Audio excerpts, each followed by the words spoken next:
Hey everyone, I'm Albert, and today we're going to be going over how to utilize evidence inside of a speech. So, why do you use evidence inside of a speech, anyways? The first reason why is to support your claims and arguments that you should be having expert advice and statistics to back every single one of your claims. And then the second part is kind of like the first one, but this creates a credibility of your speech. It provides that you are a credible speaker and that your judges will learn something by listening to you. And that third, that they provide the relevancy or the recency of your claims and arguments. So if you claim something and provide evidence from the past 2 years, that your evidence is recent and that your problem is recent and relevant to the judge. Overall, the structure breakdown of all evidence incorporation has four components: the author qualifications, the date, and the actual content itself. So the author obviously is who wrote the evidence, and you will want to provide the first and last name of the people who wrote who wrote the evidence, or the full name of the organization. So some examples could be, if it's a person, it could be like John Doe. It could be me, like Albert Liu, or it could be like an organization like the American Cancer Society. Author qualifications is like what makes what your author says credible. Like, why should I be listening to this person? And so this includes, it can include a lot of things. Most of the times it will be either a position or the title of the author. It can also include any pertinent details of the article or the study that you're citing. So the examples that I give is that maybe John Doe is a professor of biochemistry at Emory University. And so if he is saying something about like a biological system, that makes him more liable or more credible to listen to. Whereas, and the American Cancer Society, in a meta-analysis of over 1,000 peer-reviewed studies, that's a detail of the study itself, that they are reviewing a lot of studies in this. And a meta-analysis is just, they are combining a lot of facts, a lot of statistics. And so you can say that this is more reliable, it is more credible. The date is pretty simple. It's just the month and the year of the publication. There are some caveats that if you are in the current year, you only need to say the month. So if I'm citing evidence from this year, I can be like, in February, this person says. Whereas if you're also, you can use the date to stress how recent an event is, so you can say the exact date. Is given the second example where the American Cancer Society, in their meta-analysis on February 17th. So that means that the study is very, very recent, that this is something that we should be paying attention to now. And in another example, John Doe, the professor of biochemistry, in May 2018. And that is just a simple month, year.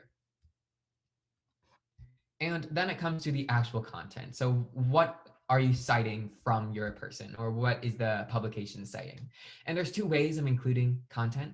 The first way is a more complex way because it is putting your publication into your own words. So this is kind of dangerous in some points because you want to really make sure that you're not saying something the author is not saying.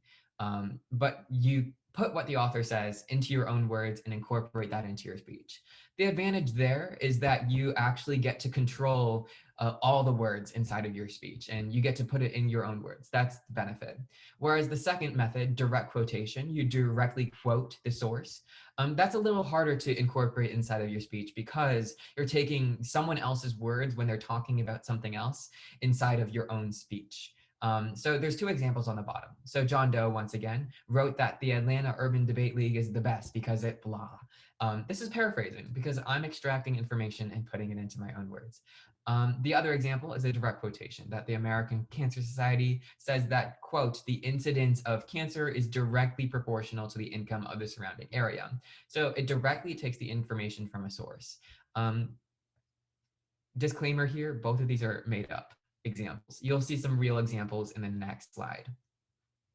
So these are just two examples. So the first example is that according to a Reuters fact checked on February 19th, coal, gas, and nuclear energy lost nearly twice as much power than renewable energy sources, which contributed to just 13% of the power outages. Here, our author is Reuters. Reuters is a reputable news organization. The credibility aspect is said by fact check.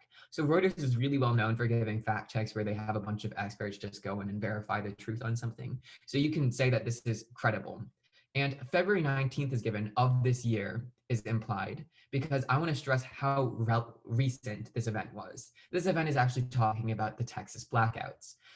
Here, the direct quotation is the way that I am incorporating it from the article. Notice that I did insert one word, and that word is energy, and that's to make sure that you know what I'm talking about. That it was in the article, so I'm not altering anything because that article was already talking about energy sources. It's just that I wanted to make sure that energy was inside of my speech so it made more sense.